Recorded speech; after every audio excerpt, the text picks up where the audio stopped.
welcome back to my YouTube channel.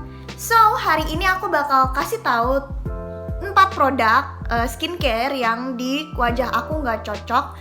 Padahal klaim banyak orang itu produk ini bagus-bagus dan cocok untuk mengatasi kulit wajah sensitif dan berjerawat.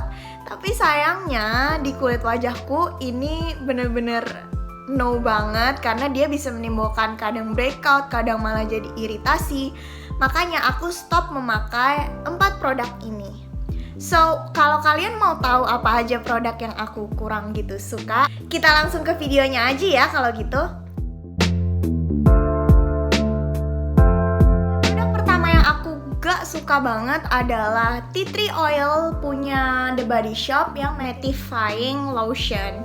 Jadi itu kenapa produk ini aku gak rekomen untuk kulit yang sensitif. Kalau misalkan oily mungkin ini bakal cocok, tapi kalau misalkan oily dan sensitif aku tidak rekomen produk ini karena awal-awal ini adalah skincare awal aku, dan aku tuh dulu kurang memperhatikan yang namanya ingredients gitu ya. Jadi kayak kalau mau beli skincare udah asal aja denger rekomendasi orang, kata orang-orang bagus, coba aku beli.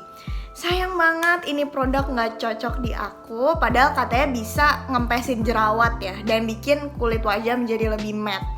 Tapi sayangnya aku itu nggak cocok sama yang namanya polysorbate. Dan produk ini tuh mengandung polysorbate. Jadi polysorbate ini pasti sering kalian temuin di produk-produk kosmetik kayak misalkan lip cream, lipstick gitu ya. Cuman di aku sendiri jujur aku bener-bener nggak cocok sama yang namanya polysorbate. Setelah aku mengetahui bahwa ini mengandung polysorbate, oh no, aku jadi kayak ternyata beneran aku nggak bisa pakai tea tree mattifying lotion, karena yang aku rasain ya setelah aku pakai tuh dia itu kayak bikin kulitku kenceng dan rasanya tuh kayak perih-perih gitu, kayak ada sensasi min-minnya gitu.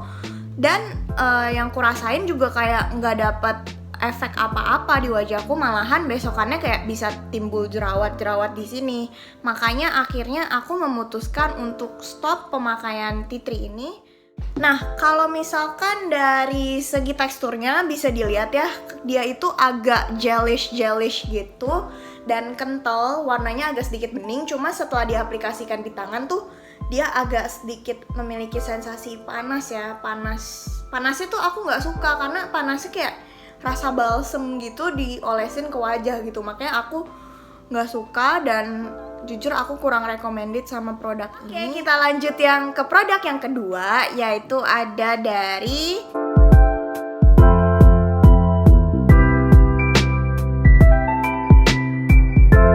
Jeju Aloe yang 99%-nya punya The Face Shop. Aku tuh sebenarnya nggak tahu ya The Face Shop sama The Body Shop tuh satu perusahaan atau satu merger perusahaan atau enggak. Cuman ini juga ternyata tidak cocok di aku. Jujur ini wanginya aku suka banget. Gak ngerti kenapa tapi wangi banget gitu. Dulu tuh aku kayak pas awal-awal gak punya skincare gitu ya, aku setiap malam tuh selalu apply ini. Cuman setelah aku datang ke dokter kulit mama aku, kulit wajah, katanya tuh penyebab aku beruntusan itu gara-gara pakai aloe vera ini. Jadinya sempat waktu itu aku coba apply beberapa kali lagi, ternyata benar beruntusannya nggak hilang-hilang. Memang kulit wajahku jadi lebih cerah, lebih putih, cuman beruntusannya tetap ada gitu di daerah kepala. Sedangkan waktu itu tuh aku lagi struggle banget pengen ngilangin beruntusan, cuma aku bingung caranya. At first aku kira ini berhasil, kayak soalnya kan kulit wajahku menjadi lebih cerah, lebih bersih gitu ya, lebih maksudnya bersih cerah gitu. Cuman ternyata tidak, ternyata dia itu bikin malah tambah beruntusan di wajah aku.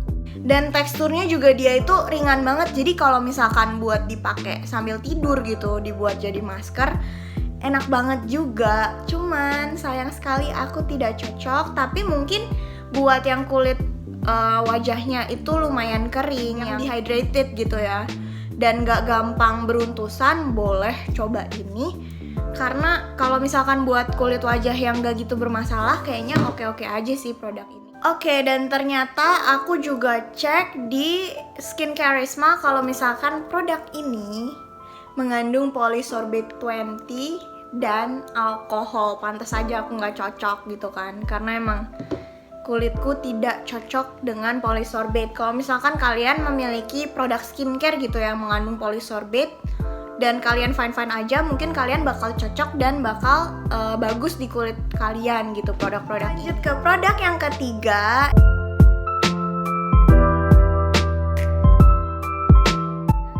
adalah Innisfree Super Volcanic Pore Clay Mask. Jadi tuh ini tuh gunanya adalah untuk mengangkat kotoran yang ada di dalam pori-pori. Jadi tuh emang teksturnya bener-bener thick banget dan bener-bener bisa nutup seluruh wajah. Pori-porinya juga ketutup, makanya kan klaim dia mengangkat kotoran di pori-pori. Nah, yang aku rasain selama pemakaian ini, pas awal-awal tuh kayak pas dia baru nempel di wajah tuh ada sedikit sensasi panas, cuma nggak sepanas ini gitu. Ada sedikit sensasi panas dan juga dia itu menurutku efektif sih kalau buat ngangkat kotoran-kotoran di wajah, karena setelah pakai ini tuh kayak kerasa wajah kita bersih gitu. Nah cuman kalau misalkan di kulit wajahku, dia itu kayak bener-bener nutup semua pori-porinya, dan kayak setelah pakai besokannya tuh timbul 1-2 jerawat gitu. Nah itu aku nggak suka. Nah ternyata setelah aku cek ingredients-nya itu, dia mengandung banyak ingredients yang men-trigger fungal acne, seperti turunannya stearate dan juga polysorbate 60, yang aku bilang aku benar-benar nggak cocok sama yang namanya polysorbate karena bisa memicu reaksi alergi gitu dari kulit wajah aku. Jadi kayak menurutku kurang worth it, lebih worth it sheet mask-nya yang aku sih cocoknya sama yang varian rose gitu ya, karena yang rose tuh bisa memberikan efek hydrating dan brightening gitu. Produk yang terakhir, sayang banget aku udah nggak ada produknya karena waktu itu kayaknya udah aku kasih ke orang atau aku buang. Dan yang pasti kalian juga tahu, karena ini tuh produk terkenal banget, adalah The Ordinary Niacinamide gitu. Aku nggak tahu ya kenapa bisa nggak cocok di wajahku. Apakah dia terlalu keras? Karena kan sebelumnya aku juga pernah pakai yang HA-nya COSRX gitu ya. Apakah dia terlalu keras? Aku juga nggak ngerti. Cuman setelah aku pakai aplikasiin di wajahku, dia tuh bikin timbul jerawat-jerawat yang merah-merah gitu loh. Makanya akhirnya kayak aku memutuskan untuk cut juga produk itu.